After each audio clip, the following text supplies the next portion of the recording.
6 Democratic candidates for president squared off in a fiery debate tonight, and Senator Elizabeth Warren wasted no time in going after Michael Bloomberg. The sunshine is here to stay for the rest of this week, but I'm tracking some heavy mountain snow for the upcoming weekend. And 5 patients who tested positive for the coronavirus are being transferred to Sacred Heart Hospital in Spokane. We'll tell you what we know and why Sacred Heart was chosen. Good evening and thank you for joining us. I'm Mark Hanrahan. Our top story tonight, 5 people who tested positive for the COVID-19 coronavirus will be transferred to Sacred Heart Medical Center in Spokane. That announcement came earlier this evening in a joint press release from local and state public health officials and Providence Healthcare. KREM 2's Tim Pham is in the newsroom tonight with what we know so far.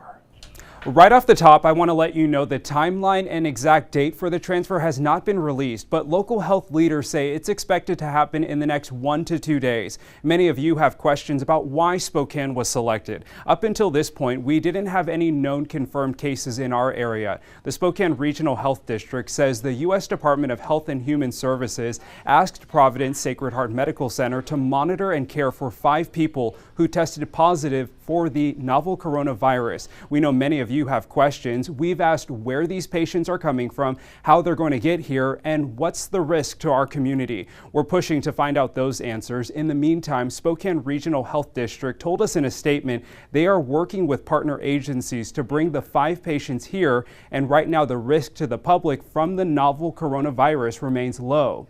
While health leaders are not saying much about who is coming to Spokane, we do know that these 5 patients tested positive for the 2019 coronavirus. Less than 1 week ago, the Spokane Regional Health District posted this photo explaining the difference between the common coronavirus and the novel coronavirus. They're different, but they both have cold-like symptoms. Patients who test positive for the novel or new coronavirus traveled to or had some sort of contact with someone who was in Wuhan, China, which is where the outbreak started. We received a statement from the Washington State Department of Health. They said Sacred Heart's Special Pathogens Unit is specially equipped to treat patients with infectious diseases. So here's what we know about how the infected patients are brought in. KREM 2 got an inside look 2 years ago during a mock scenario of transporting patients with Ebola. In the practice scenario, 2 pretend patients arrived at Spokane International Airport in a specially equipped Boeing 747 medevac cargo jet. We don't know if the coronavirus patients will be brought in the same way, but the hospital told us then this is why they practice. That are especially equipped and capable of taking care of highly infectious patients. You know, there are special pathogens in quite a few different countries throughout the world, and so I think it's really important for us in keeping our communities safe and our healthcare workers safe to have this capability and to be ready. The Special Pathogens Unit at Providence Sacred Heart Medical Center is one of 10 centers in the country. We've reached out to the Spokane Regional Health District, Sacred Heart, and the Washington State Department of Health. In a statement, Sacred Heart says regular hospital operations will not be impacted.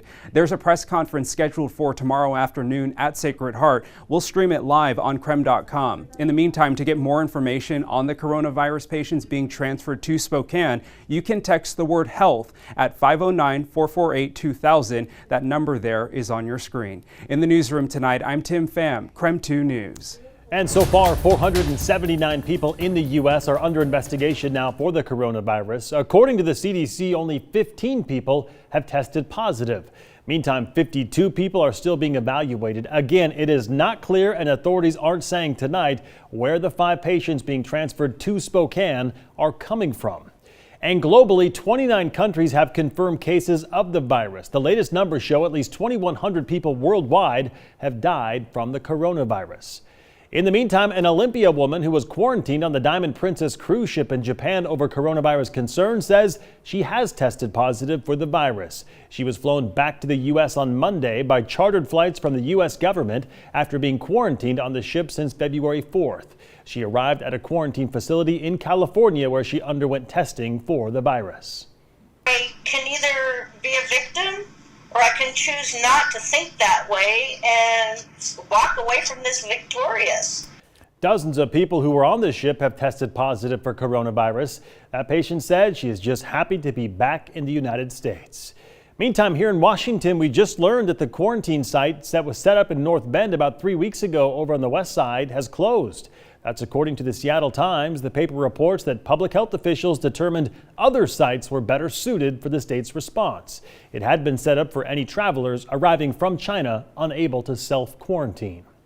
King County health leaders are also using dozens of strategies to respond to potential coronavirus cases.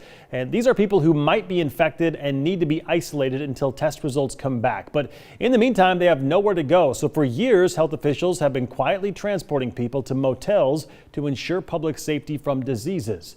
These rooms are carefully examined by health experts. They make sure there is only one separate entrance into the room, appropriate ventilation, and that the facilities do not have lobbies or elevators. And we want to remind you, for the latest information, you can always head to KREM.com and the KREM 2 mobile app. And be sure to watch Up with KREM tomorrow morning for any updates in the meantime. All right, to weather now. It was another beautiful day of sunshine here in Spokane, but along with the clear skies, of course, come chilly overnight lows. Let's get straight to meteorologist Thomas Patrick with more on that. Thomas. Yeah, no change to our weather pattern over the last several days here. So while we did have a very cold morning, we're in for that yet again for tomorrow. Here is the weather pattern, and that high pressure over the Pacific Northwest is what's dominating our region's weather. So it has been drifting just ever so slightly off to the east. And is deflecting any motions of the jet stream away from our region as well. So that's where the fairly mild, clear, and during the day, sunny weather is coming from. So no change there. But another chilly night in store for us. Around 22 degrees for the low, right around or just before sunrise. I got the official low at 20 in Spokane. A little bit cooler to the north, just a little bit warmer, if you can call it that, to the south. So overall, pretty normal February weather for us. Dry for the rest of this week, but tracking a very messy weather system for this upcoming weekend, so we'll be timing that out coming up in just a few minutes here. Sounds good, Thomas. Thank you very much. Ballots for the presidential primary go out this Friday in Washington. Many of you likely already got your voter's guide, and this year is the first time that both parties have used balloted primaries in Washington. State Democrats used to use a caucus, so how will it work this time? Our political reporter Casey Decker explains. The important thing to know is that the presidential primary works differently from every other election in Washington. Normally, there's a primary in August, and the top two vote getters for each office move to the November general, regardless of their party. Because of that, when you register to vote in Washington, you don't register with a particular party. But things are totally different in the race for president. For starters, instead of in August, this primary happens on March 10th. Second, rather than all the candidates being lumped together, when you get this ballot, it will have two sides, one with Democratic candidates and one with Republican candidates. You can vote on one side or the other, but not both. It doesn't matter who you voted for in the past or who you might vote for in the future. You're totally allowed to vote in either primary. But when you choose one of them, you have to sign a statement on the envelope promising not to also vote in the other one. Again, this is not the same thing as registering with a party.